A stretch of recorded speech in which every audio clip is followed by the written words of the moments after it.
أعوذ بالله من الشيطان الرجيم. بسم الله الرحمن الرحيم. فليس له اليوم هاهنا حميم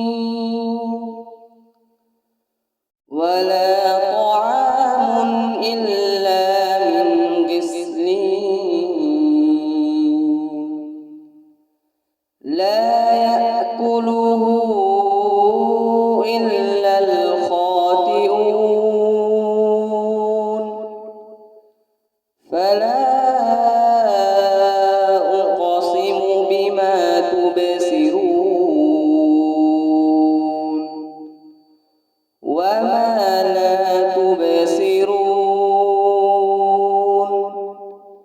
إنه لقول رسول كريم